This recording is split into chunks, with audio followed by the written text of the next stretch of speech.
Yeah, this is some research that I've been working on with a couple of other people that were also at Iowa State when I was up there with Russ. John Kirker, who's used to be with me at the University of Central Missouri, but now he's the Director of Institutional Research at UNLV, and then a JUFIN at Colorado College. And essentially what we wanted to look at was the 2020 discovery of the Astros cheating scandal. And so what we're interested in here is the extent to which we can identify cheating in the data. So in economics, the challenge in economics obviously is that it would be really nice if we could do experiments, right? It'd be really great if I could take a team and say, look, I need you guys to cheat this year because I want to see the effect of that, but we can't. Or if I could say, let's go and double the money supply in this small Caribbean country and see what happens to their price level, that'd be great. But we can't do that, so we have to look for these natural experiments. And so this was obviously one that we thought, okay, well, people didn't know this was going on in 2017. Now we know that beyond a shadow of a doubt that it did. Let's pretend like we didn't know it and see if we could have figured it out. So if you look at the article there, this is just an article that I cut out of the Kansas City Star, but I cut it out because it gives kind of the general impression of the impact of that cheating. So if the Houston Astros taught the baseball world nothing else, it was how devastating the best hitters on the planet can be when they know what's coming from the opposing pitcher.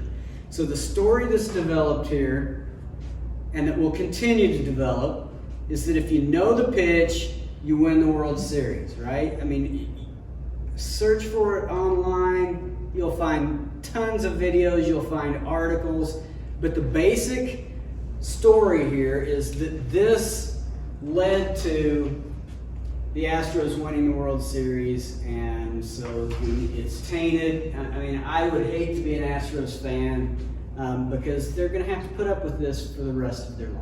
Okay, so that's what we wanted to look at. How much did it help? And could we have figured it out if we didn't know that they had done this? And let me say that, I have connections. University of Central Missouri has a great baseball team. We have a good baseball tradition. We just lost the Division II National Championship, so we are the second best Division II baseball team. Actually, turns out that a lot of the baseball players are economics majors, and I've had them in classes, and Jim Crane, the owner of the Astros, comes to UCM frequently. He played baseball at UCM.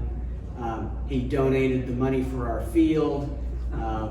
He flies the baseball team to Houston every year to play, so we have connections with Jim Crane. So, not that had anything to do with this, but that I think also led us to be a little bit more interested in what's going on here. So let's start by talking about why we even care.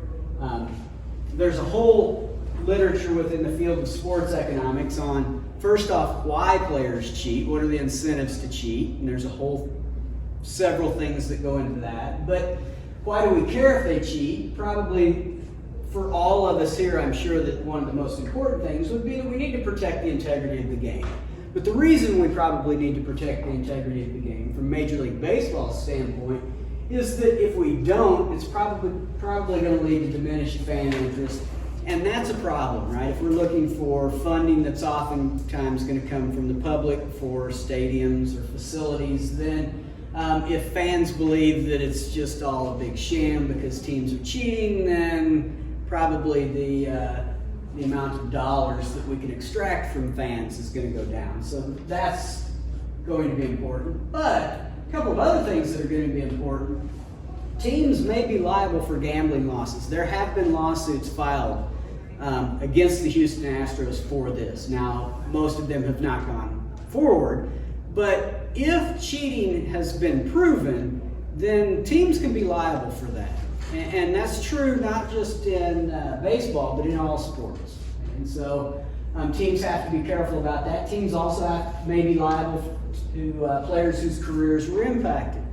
There was a lawsuit filed against the Houston Astros by a pitcher who got shellacked in an inning, gave up 4 runs, and never pitched again in the majors, 2017. Now, if you go back and you watch that inning, which I have recently, I will tell you that, yeah, he gave up a lot of runs. I think the Astros scored 9 runs in that inning, but he walked a lot of people.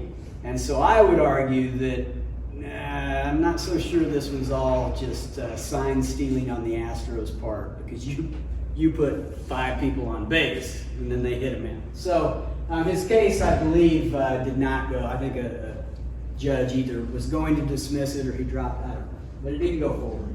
But of course, teams are going to be interested in trying to make sure that, or let's say the leagues are going to be interested in making sure that they can try to find and prevent cheating. So all leagues are going to spend money trying to figure out when cheating's been done, and they're going to do this obviously by monitoring games, but they also do it statistically. So all leagues hire statisticians to look at data to try to identify cheating.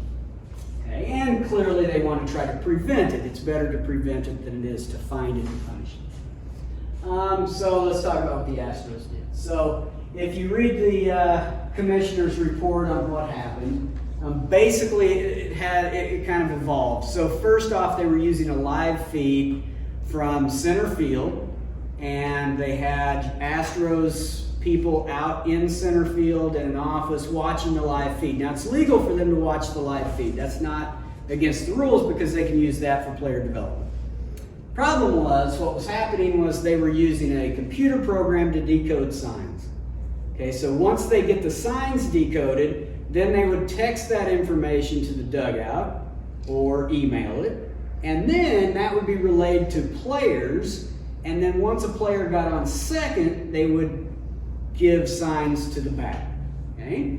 Now, let's also say, and let me say, I've got 3 kids. 2 of them are twin boys that are 21 now. I've got a right-hander and a left-hander. They're identical twins, but they're mirror twins.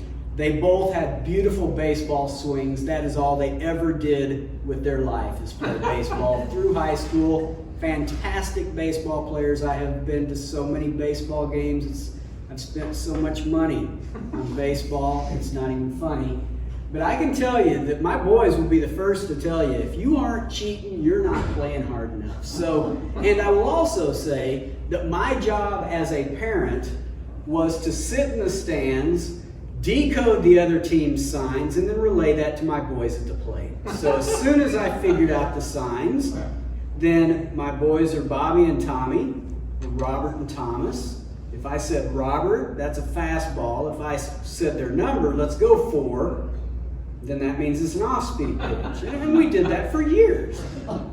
And that's generally accepted. We just heard about that during lunch, right? It's accepted that if you're on second base and you can steal signs, or I would argue if you're in the dugout and you can steal signs, that's one thing. But to do it with technology, that's a whole different deal, right?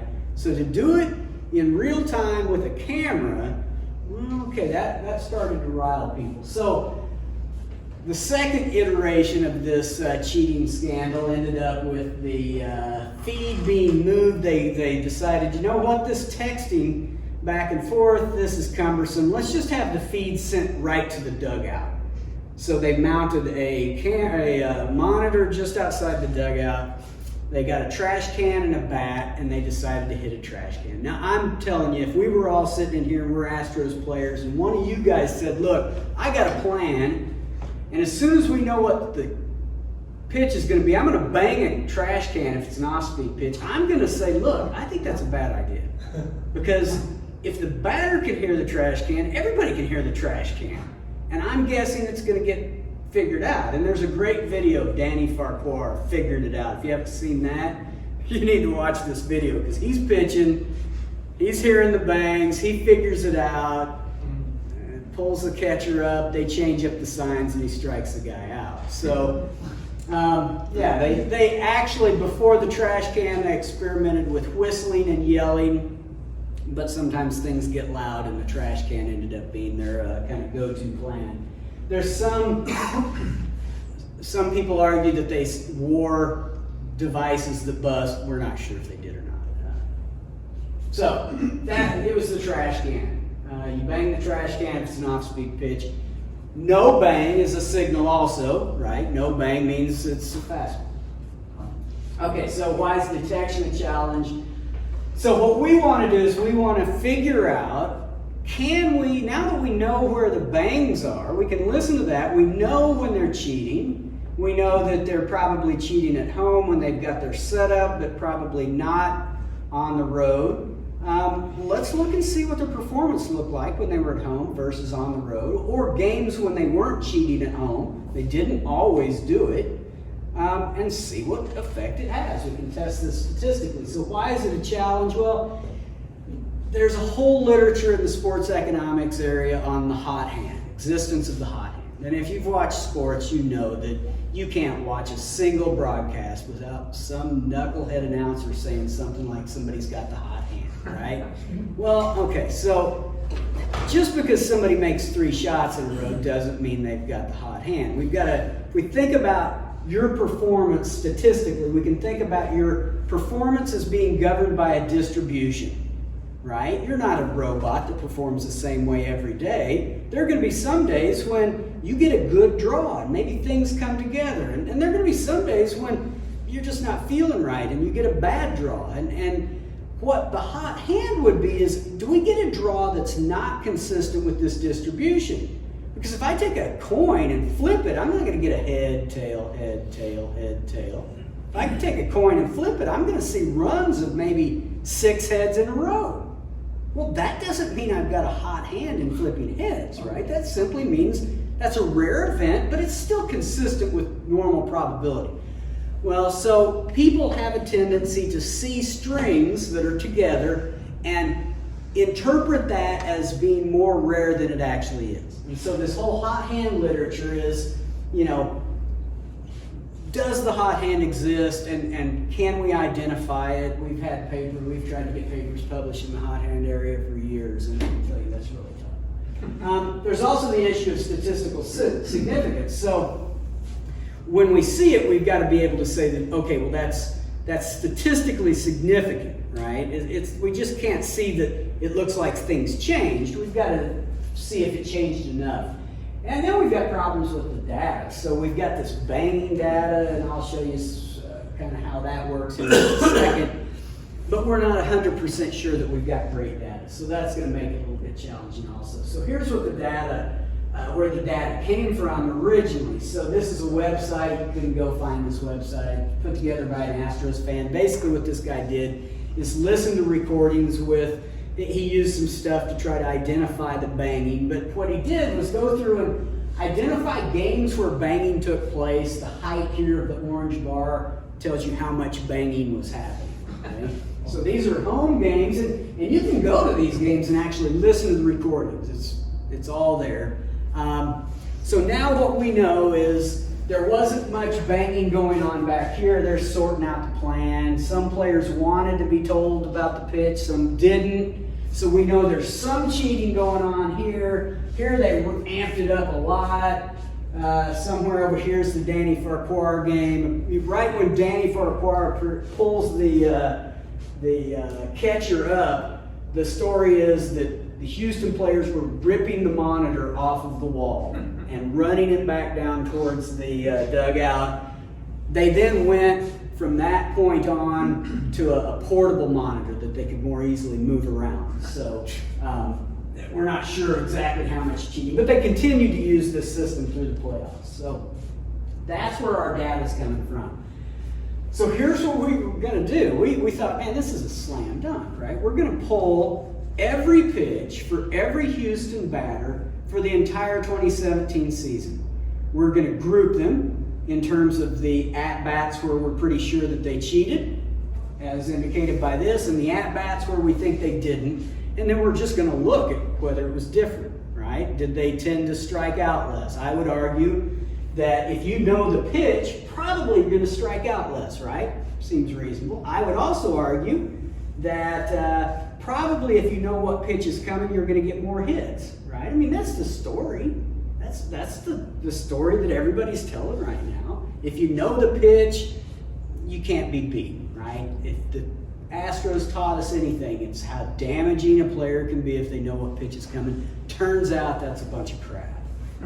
Because here's what we figured out. And I can tell you, we have looked at every way to dice up this data, every possible way of measuring success at the plate, and it doesn't show up, at least not statistically significant. So we can look at strikeout rates, we can look at walk rates, we can look at the rate at which they even make contact with the ball, just fouling off pitches, any type of putting a bat on the ball, and it turns out that when they were cheating, it's not statistically significantly different than when they weren't.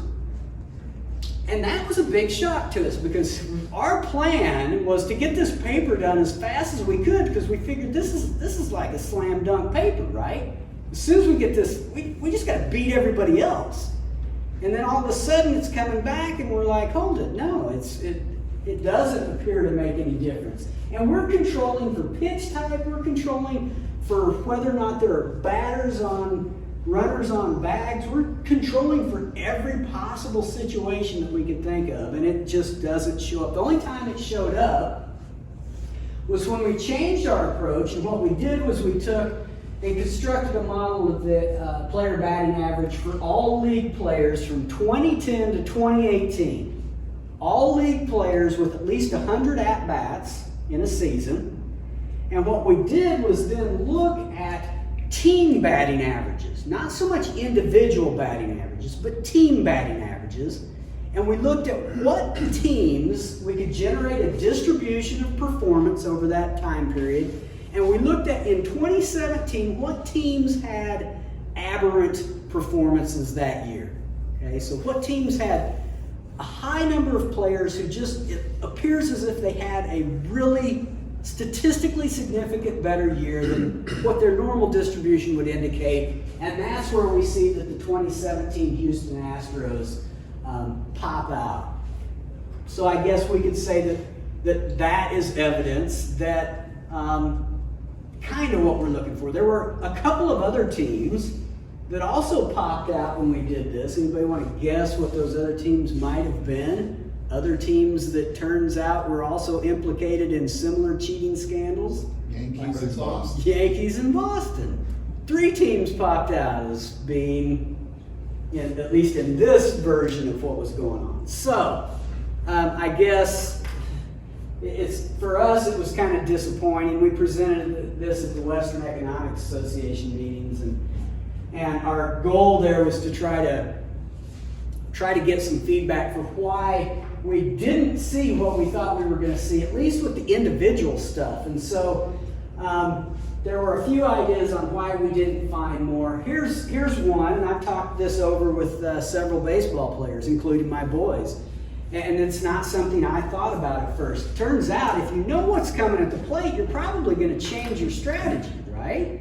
And so some of my best baseball players, Micah Evans, who is probably the best Mules baseball player this season, at least one of the best, said it seems pretty reasonable that if I know a fastball's coming, I'm at least going to swing harder, right? And maybe that swinging harder offsets the benefit you get from knowing what pitch it's going to be, right? And so it's not that these batters are robots and they're going to swing the same way. It's that you've given them information, right? And now they're looking for different things and they're adjusting what they're going to swing at and how hard they're going to swing. So that's a possibility. It also could be that the data on when cheating occurred could be flawed. If players were actually wearing some type of device that buzzed, which we don't know if they were or not, then we can't see that, right? You can hear the trash can. That was what was great about that. But we can't hear the whistles or the claps or the yells that they were doing. So in those early games, we're not sure how much was going on there. Other thing is, maybe maybe when you get to the World Series, you got two teams that are so good and so at the top of their game that all it takes is a little teeny tiny edge to put you over the top.